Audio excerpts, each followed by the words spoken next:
ಏನಾಯ್ತು?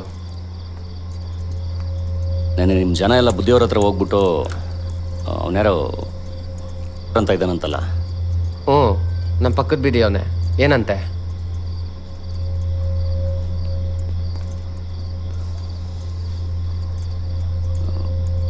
ಈ ಸಲ ಅವನು ಕರ್ಗ ಬರೋದು ಅಂತ ಆಗೈತಂತೆ.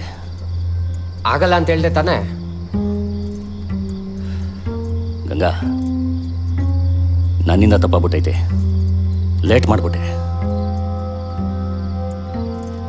ನಿನ್ನ ತಮ್ಮಂಗೆ ಬೇರೆ ಏನಾದರೂ ಹೇಳಿ ಮಾಡ್ಸೋಣ. ಇದೊಂದಾಗಲ್ಲ ಕಂಡುಬಿಟ್ಬಿಡ. ಆಗಲ್ಲ ಜಯರಾಜ್. ಕರ್ಗ ಹೊರದು ಅಂದ್ರೆ 100 ಜನ್ಮನ್ ತಪಸ್ಸಿನ ಫಲ ಅದು. ಆ ಕರ್ಗಮ್ಮನ್ನ ನನ್ನ ತಮ್ಮನ ಕೈಯಲ್ಲಿ ಹೊಡಿಸ್ತೀನಿ ಅಂತ ನಮ್ಮ ಜನಕ್ಕೆಲ್ಲ ಮಾತು ಕೊಟ್ಬಿಟ್ಟಿದೀನಿ. ಅವ್ರ ಮುಂದೆ ಎಲ್ಲ ನನ್ನ ತಲೆ ಎತ್ಕೊಂಡು ಓಡಾಡಕ್ಕಾಗಲ್ಲ.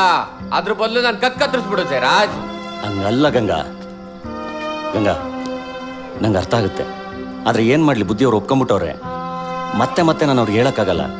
ಇದು ಒಂದ್ಸಲ ನಾನು ಹೇಳ್ದಂಗೆ ಕೇಳೋ. ಆಫೀಸರ್ಗಳಿಗೆ ರೇಸರ್ ಹಾಕಕ್ ನಾವು ಬೇಕು, ಮಂತ್ರಿಗಳಿಗೆ ಧಮಕಿ ಹಾಕಕ್ ನಾವು ಬೇಕು, ಇವಾಗ ಅವನ್ ಬೇಕಂತ? ಜಯರಾಜ್, ಒಂದ್ ವಿಷಯ ತಿಳ್ಕೊ. ಆ ಬುದ್ಧಿ ಅವ್ರು ನಿಂತಿರೋದು ನಮ್ಮ ಶಕ್ತಿಯಿಂದ. ಗಂಗಾ, ಬುದ್ಧಿಯವರು ದೊಡ್ಡವರು, ರಾಜ್ಯ ಆಳೋರು. ಇವತ್ತು ನಾವು ಒಂದು ಲೆವೆಲಲ್ಲಿ ಇದೀವಿ ಅಂದ್ರೆ ಅವರೇ ಕಾರಣ.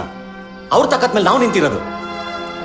ಏ ಗಂಗಾ, ಯಾವ ಕರ್ಗೆ ಕಿಂಗಾಡ್ತಾ ಇದ್ಯಾ? ಹೇಳ್ತಾ ಅಲ್ವಾ ಜಯರಾಜು, ಕೇಳ. ಏಯ್, ನಮ್ಮ ಜನಗಳ ಬಗ್ಗೆ ಏನೋ ಗೊತ್ತು ನಿನ್ಗೆ? ನೀನ್ ಸುಮ್ನೆ ಇರು. ನಾನು ಮಾತಾಡ್ತಾರೆ ಜಯರಾಜ್ ಹತ್ರ. ಅಪ್ಪ, ನಾನು ನಿಮ್ಗಳ ಜೊತೆನೆ ಊಟ ಬೆಳೆದಿರೋದು. ಎಲ್ಲಾ ಜನರ ಬಗ್ಗೆನೂ ಗೊತ್ತು. ಏನೋ ಗೊತ್ತು ನಿಂಗೆ? ನನ್ನ ತಮ್ಮ ಎಷ್ಟು ಕಷ್ಟಪಡ್ತಾನೆ ಅಂತ ಗೊತ್ತಾ? ಬೆಳಗ್ಗೆ 3 ಗಂಟೆಗೆ ಎದೊಳ್ತಾನೆ, ತಣ್ಣೀರ್ ಸ್ನಾನ ಮಾಡ್ತಾನೆ, ಕೆಜಿ ಅಮ್ಮನ ವಿಗ್ರಹ ತಲೆ ಮೇಲೆ ಹೊತ್ಕೊಂಡು 3 ಗಂಟೆ ಓಡ್ತಾನೆ.